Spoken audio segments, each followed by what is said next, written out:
ಈ ಸುಂದರ ಗಳಿಗೆಯು ನೆನಪಿನ ಪುಟಗಳಲ್ಲಿ ಅಚ್ಚಳಿಯದೆ ಉಳಿಯಲಿ ಎಂಬ ಈ ಅದ್ಭುತ ವಾಕ್ಯಗಳನ್ನು ಹೇಳುತ್ತಾ ನಿಮಗೆಲ್ಲರಿಗೂ ಈ ಕಾರ್ಯಕ್ರಮಕ್ಕೆ ಸ್ವಾಗತ.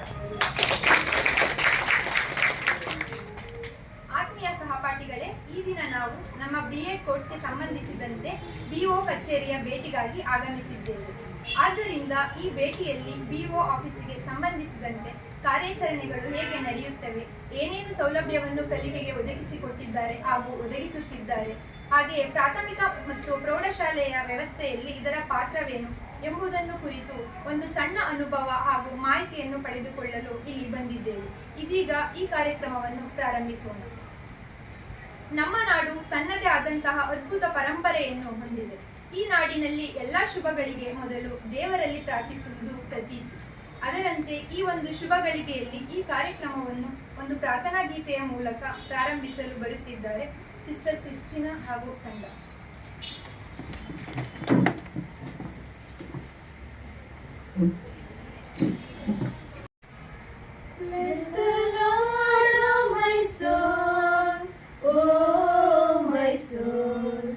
Worship His holy name, sing like never before.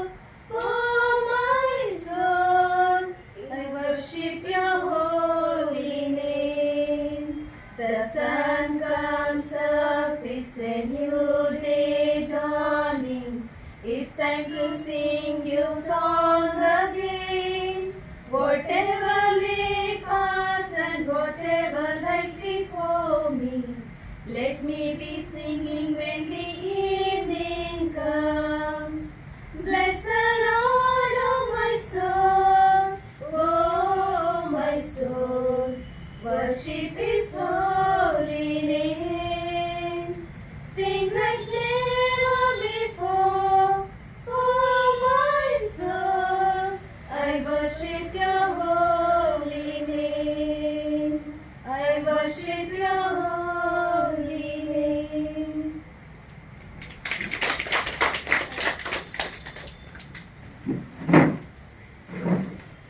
ತಮ್ಮ ಅದ್ಭುತ ಕಂಠದಿಂದ ಪ್ರಾರ್ಥನೆಯನ್ನು ಸುಮಧುರವಾಗಿ ಹಾಡಿದ ಸಿಸ್ಟರ್ ಕ್ರಿಸ್ಟಿನಾ ಹಾಗೂ ಅವರ ತಂಡದವರಿಗೆ ಧನ್ಯವಾದಗಳು.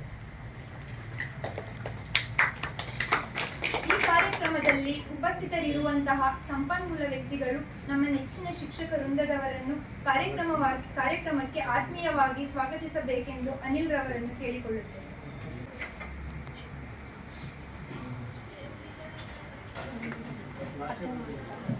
ಎಲ್ಲರಿಗೂ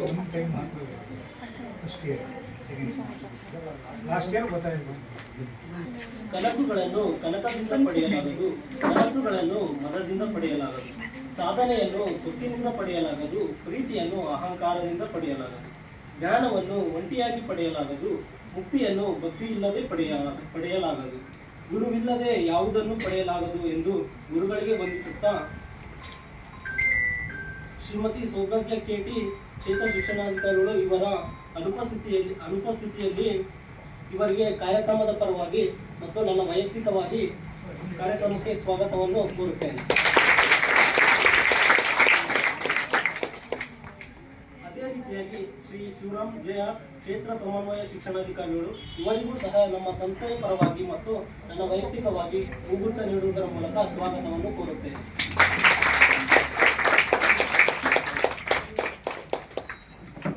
ಅದೇ ರೀತಿಯಾಗಿ ಶ್ರೀ ಶಶಿಧರ್ ಶಿಕ್ಷಣ ಸಂಯೋಜಕ ಶ್ರೀ ಚಂದ್ರಪ್ಪ AL ಶಿಕ್ಷಣ ಸಂಯೋಜಕರು ಸರ್, ಇವರಿಗೂ ಸಹ ನನ್ನ ಪರವಾಗಿ ಮತ್ತು ಕಾರ್ಯಕ್ರಮದ ಪರವಾಗಿ ಕಾರ್ಯಕ್ರಮಕ್ಕೆ ಹೃತ್ಪೂರ್ವಕ ಸ್ವಾಗತವನ್ನು ಕೋರುತ್ತೇನೆ.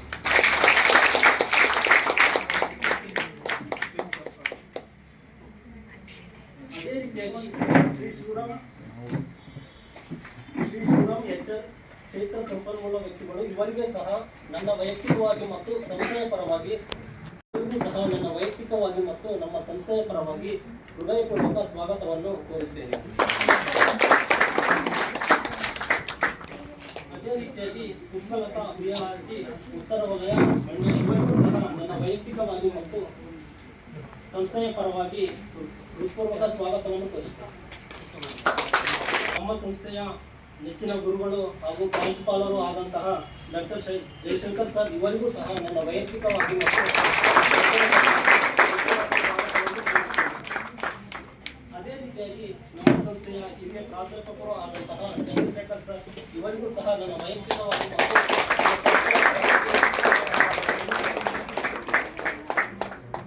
ಅದೇ ರೀತಿಯಾಗಿ ನಮ್ಮ ಸಂಸ್ಥೆಯ ಸಹಾಯಕ ಪ್ರಾಧ್ಯಾಪಕರು ಆದಂತಹ ಕುಮಾರ್ ಸರ್ ಇವರಿಗೂ ಸಹ ನನ್ನ ವೈಯಕ್ತಿಕವಾಗಿ ಮತ್ತು ನಮ್ಮ ಸಂಸ್ಥೆಯ ಪರವಾಗಿ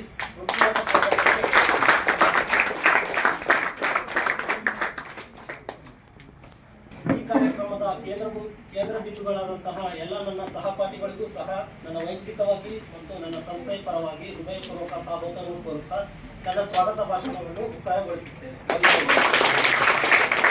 ಸರ್ವರನ್ನು ಆತ್ಮೀಯವಾಗಿ ಸ್ವಾಗತಿಸಿದ ಅನಿಲ್ ರವರಿಗೆ ಧನ್ಯವಾದಗಳನ್ನು ತಿಳಿಸುತ್ತಾ ಅವರಿಗೂ ಸಹ ಕಾರ್ಯಕ್ರಮಕ್ಕೆ ಸ್ವಾಗತ.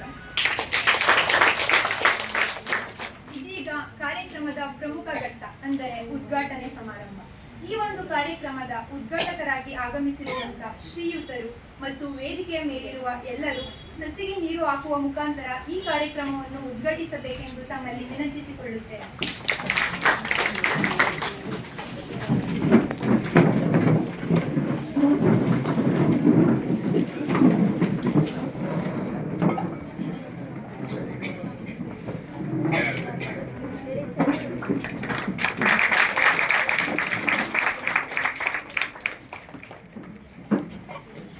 ಎಲ್ಲರಿಗೂ ಧನ್ಯವಾದಗಳು. ಇವಾಗ ಸಮನ್ವಯ ಅಧಿಕಾರಿಗಳಾದ ಶಿವರಾಮ್ ಜಿ ಸರ್ ಅವರು ಒಂದೆರಡು ಪ್ರಾಸ್ತಾವಿಕ ನುಡಿಯನ್ನು ಹೇಳಬೇಕೆಂದು ವಿನಂತಿಸಿಕೊಳ್ಳುತ್ತೇನೆ.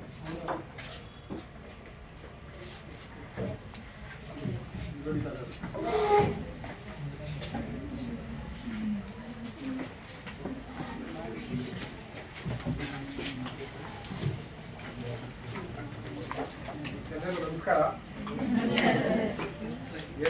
ಪ್ರಾಂಶುಪಾಲರೇ ಮತ್ತು ಎಲ್ಲ ಉಪನ್ಯಾಸನ ಬಂದಿದ್ದಾರೆ, ನಮ್ಮ ಸಹೋದ್ಯೋಗಿ ಮಿತ್ರರೇ, ಇವತ್ತಿನ ಕಾರ್ಯಕ್ರಮಕ್ಕೆ ಭೇಟಿ ನೀಡಿರ್ತಕ್ಕಂಥ ಎಲ್ಲ ಶಿಕ್ಷಣಾರ್ಥಿಗಳೇ, ಒಂದು ರೀತಿಯಲ್ಲಿ ಮೊದಲೆಲ್ಲ ಹೇಳಿ ಬಂದಾರ್ಗೆಲ್ಲ ಹೇಳ್ತಾ ಇರ್ತೀನಿ ಮೊದಲು, ನೀವು ಒಂದು ರೀತಿ ಹಾಫ್ ಸ್ಟೂಡೆಂಟು ಹಾಫ್ ಟೀಚರ್ ಅಂತ, ಅರ್ಧ ಸ್ಟೂಡೆಂಟ್ ಆಗಿರ್ತೀರಿ, ಅರ್ಧ ಟೀಚರ್ ಆಗಿ ತರಬೇತಿನ ಪಡ್ಕೊತಾ ಇರ್ತೀವಿ. ಎಲ್ಲರೂ ಟೀಚರ್ ಆಗಬೇಕು ಅಂತ ಈ B.Ed ಮಾಡೋದಕ್ಕೆ ಬಂದಿದ್ದೀವಿ. ಇದರಲ್ಲಿ ನಮಗೆಲ್ಲ B.Ed ಮಾಡುವಾಗ 9 ತಿಂಗಳು 8 ತಿಂಗಳು, ಕೆಲವು ಯೂನಿವರ್ಸಿಟಿಲಿ 1 ವರ್ಷ ಈ ಥರ ಇತ್ತು. ಮೈಸೂರು ಯೂನಿವರ್ಸಿಟಿ 8 ತಿಂಗಳೇ ಇತ್ತು, 10 ಮಂತ್ಸು. 10 ತಿಂಗಳಿಗೆ B.Ed ಕೋರ್ಸ್ ಮುಗಿದೋಗ್ಬಿಡೋದು, ಹೈಸ್ಕೂಲ್ ಟೀಚರ್ ಆಗಿ ಎಲಿಜಿಬಲ್ 10 ತಿಂಗಳು. ನಾನು ಬೆಂಗಳೂರಲ್ಲಿ ಮಾಡಿದ್ದೆ, ಅಲ್ಲಿ 1 ವರ್ಷ 2 ತಿಂಗಳೇನೋ ಮಾಡಿದ್ರು, ಅಲ್ಲಿಗೆ ಹೈಸ್ಕೂಲ್ ಟೀಚರ್ ಆಗೋದಕ್ಕೆ ಎಲಿಜಿಬಲ್. ಬಟ್ ಈಗ ಓದುವವರ ಸಂಖ್ಯೆ ಜಾಸ್ತಿ ಆದಮೇಲೆ ಬೇರೆ ಬೇರೆ ರೀತಿಯ ಶಾಲೆಗಳಲ್ಲಿ ವಿಸಿಟ್ ಮಾಡೋದು, ಅದಕ್ಕೆಲ್ಲ ಮಾರ್ಕ್ಸ್ ಇರೋಂಥದ್ದು ಇದೆಲ್ಲ ಸಾಮಾನ್ಯವಾಗಿ ಇರ್ತದೆ. ಅದರಲ್ಲಿ ತಮ್ಮ ಪರ್ಫಾರ್ಮೆನ್ಸ್ ಹೇಗಿರ್ತದೆ, ಎಲ್ಲರೂ ಸಾಮೂಹಿಕವಾಗಿ ವಿಸಿಟ್ ಕೊಡ್ತೀವಿ. ವಿಸಿಟನ್ನು ವೀಕ್ಷಣೆ ಮಾಡೋದು ಹೇಗೆ, ಅದನ್ನು ರಿಪೋರ್ಟ್ ಮಾಡೋದು ಹೇಗೆ, ಎಲ್ಲವೂ ಕೂಡ ಮಾರ್ಕ್ಸ್ ಗಮನದಲ್ಲಿ ಇಟ್ಕೊಂಡು ಮಾಡಬೇಕಾಗ್ತದೆ. ಇನ್ನೊಂದು ಕಡೆ ನಮ್ಮ ನಾಲೆಜ್ ಇಂಪ್ರೂವ್ ಮಾಡೋದಕ್ಕೆ ಮಾಡಬೇಕಾಗ್ತದೆ ಅಲ್ವಾ. ಹಾಗಾಗಿ ತಾವು ಎಲ್ಲರಿಗೂ ಜೀವನನೂ ಇಷ್ಟೇ. ನಾವು B.Ed ಮಾಡುವಾಗ ಯಾವುದೋ ಒಂದು ಮಿತ್ರ ಹೈಸ್ಕೂಲ್ ಅಂತೇಳಿ ಬೆಂಗಳೂರಿನಲ್ಲಿ ಬಾಪೂಜಿ ನಗರದ ಹತ್ರ ಇದೆ, ಅಲ್ಲಿಗೆ ಹಾಕಿದ್ರು ಪ್ರಾಕ್ಟೀಸ್ ಮಾಡೋದಕ್ಕೆ. ಏನೋ ಪ್ರಾಕ್ಟೀಸ್ ಮಾಡುವಾಗ ಮಕ್ಕಳು ಪಾಠ ಮಾಡುವಾಗ ಏನೋ ಒಂಥರ ಖುಷಿ ಆಗ್ತಾ ಇರ್ತದೆ. ನಾನೊಬ್ಬ ಮೇಷ್ಟ್ರು, ನಾನೊಬ್ಬ ಟೀಚರ್ ಆಗ್ತಾ ಇದ್ದೀನಿ ಅನ್ನೋ ಒಂದು ಆಸೆ ಇರ್ತದೆ.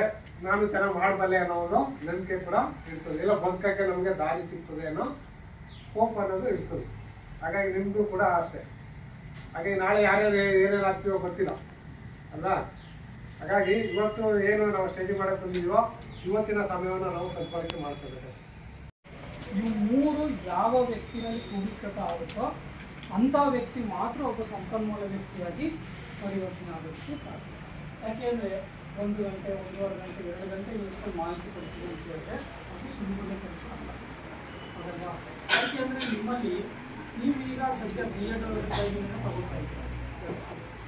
ನಿಮ್ಮಲ್ಲಿ ಎಷ್ಟು ಜನ ಬಿ ಒ ಆಗ್ಬೋದು, ಎಷ್ಟೋ ಜನ ಬಿ ಆರ್ ಸಿಗಳಾಗ್ಬೋದು, ಎಷ್ಟೋ ಜನ ಟೀಚರ್ಸ್ ಆಗ್ಬೋದು, ಹೌದಲ್ವಾ, ಎಷ್ಟೋ ಜನ ವಿಡಿಪೈಗಳಾಗಿ ಬರ್ಬೋದು. ನಿಮ್ಮಲ್ಲಿ ಯಾವ ಅಧಿಕಾರಿಗಳಿದ್ದಾರೆ ಅನ್ನೋದು ಸದ್ಯಕ್ಕೆ ನಿಮಗೂ ಗೊತ್ತಿಲ್ಲ, ನಮಗೂ ಗೊತ್ತಿಲ್ಲ. ಯಾಕೆಂದರೆ ಭವಿಷ್ಯದ ಅಧಿಕಾರಿಗಳು ನೀವೇ, ಭವಿಷ್ಯದ ಶಿಕ್ಷಕರು ನೀವೇ. ಹಾಗಾಗಿ ಇಡೀ ಸಮಾಜ ನಿಮ್ಮ ಕೈಯಲ್ಲಿ ಇದೆ ಅಂತ ಹೇಳಿದಾಗ ಕೇವಲ ಪುಸ್ತಕ ಇಟ್ಕೊಂಡು ಬೋಧನೆ ಮಾಡೋದು ಒಂದೇ ನಿಮ್ಮ ಕರ್ತವ್ಯ ಅಲ್ಲ, ಅದಲ್ವಾ. ಅದು ಸಾಕಷ್ಟು ಹೇಳ್ಕೊಟ್ಟಿದ್ದಾರೆ ನಿಮಗೆ. ಇಷ್ಟೊಂದು ವಿಷಯಗಳ ಅನುಭವ ನಿಮ್ಗೆ ಇದ್ದಾಗ ಮಾತ್ರ ನೀವೊಬ್ಬ ಪರಿಪೂರ್ಣ ಶಿಕ್ಷಕರಾಗೋದಕ್ಕೆ ಸಾಧ್ಯ. ಪಾಠ ಬೋಧನೆ ಮಾಡಿದಾಕ್ಷಣಕ್ಕೆ ಯಾರು ಪರಿಪೂರ್ಣರಲ್ಲ, ಅದು ಕೇವಲ ಜ್ಞಾನ ವರ್ಗಾವಣೆ. ಆದರೆ ಒಬ್ಬ ವ್ಯಕ್ತಿಯನ್ನು ಶಿಕ್ಷಿತನನ್ನಾಗಿ ಮಾಡ್ತೀನಿ, ಬುದ್ಧಿವಂತನನ್ನಾಗಿ ಮಾಡ್ತೀನಿ, ಅವನನ್ನು ಒಬ್ಬ ಅನುಭವಿ ವ್ಯಕ್ತಿಯನ್ನಾಗಿ ಮಾಡ್ತೀನಿ ಅಂತ ನೀವು ಪಣ ಕೊಟ್ಟಿದ್ರೆ ನಿಮ್ಮ ಸುತ್ತ ಇಷ್ಟು ಅಂಶಗಳ ಅನುಭವ ಇರಬೇಕು. ಆಗಿದ್ದಾಗ ಮಾತ್ರ ನೀನೊಬ್ಬ ಪ್ರಭಾವಿ ಶಿಕ್ಷಕನಾಗೋದಕ್ಕೆ, ಸಂಪನ್ಮೂಲ ಶಿಕ್ಷಕನಾಗೋದಕ್ಕೆ ಸಾಧ್ಯ.